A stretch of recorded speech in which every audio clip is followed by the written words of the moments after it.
আসসালামু আলাইকুম। আজকে একটি প্রশ্ন আলোচনা করব।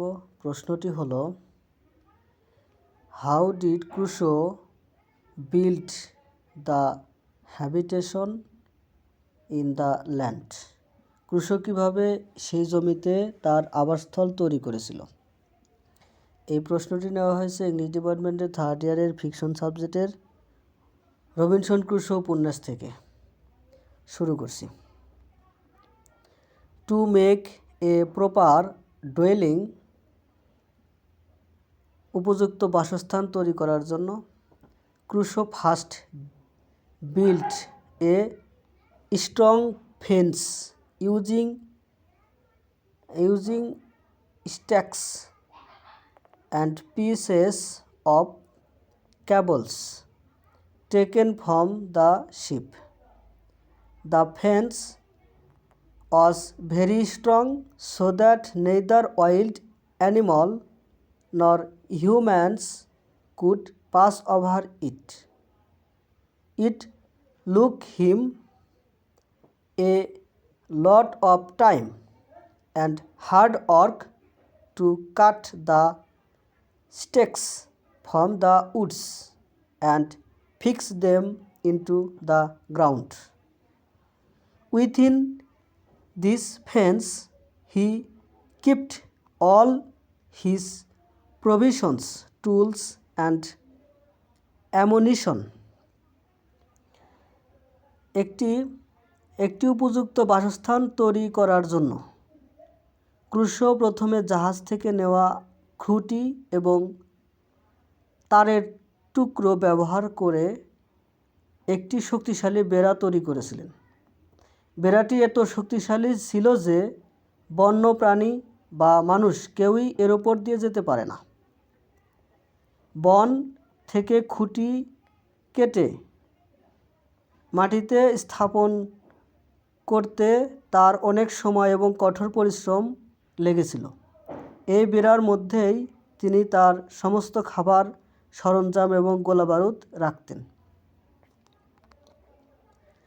Crusoe then made a large tent to protect himself from heavy rains, especially in the wet season. In fact, he made a double tent, a smaller one inside and a larger one above it. He covered the upper tent with a large trampoline, also bought from the ship. From now on, he did not need to sleep on the ground because he could now use a hammock, which was also his possession. Crusoe যখন ভারী বৃষ্টিপাত থেকে নিজেকে রক্ষা করার জন্য একটি বড় তাঁবু তৈরি করেছিল, বিশেষ করে বর্ষাকালে, প্রকৃতপক্ষে তিনি একটি দ্বিগুণ তাঁবু তৈরি করেছিলেন। তৈরিতে একটি ছোট এবং তার উপরে একটি বড়। তিনি জাহাজ থেকে আনা একটি বড় টারপলিন দিয়ে উপরের তাঁবুটি ঢেকে দিয়েছিলেন। এখন থেকে তাকে মাটিতে ঘুমাতে হবে না, কারণ তিনি এখন একটি হ্যামক ব্যবহার করতে পারতেন, যা তার সম্পত্তি ছিল। Later, he dug a cave just behind his tent,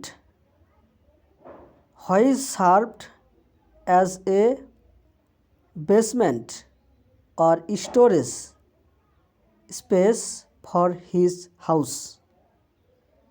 This arrangement gave him safety, comfort and shelter on the lonely island. পরে তিনি তার তাঁবুর ঠিক পেছনে একটি গুহা খনন করেছিলেন, যা তার বাড়ির জন্য একটি বেসমেন্ট এবং সংরক্ষণের জায়গা হিসাবে কাজ করত। এই ব্যবস্থা তাকে নির্জন দ্বীপে নিরাপত্তা, আরাম এবং আশ্রয় দিয়েছে। ধন্যবাদ সাথে থাকার জন্য।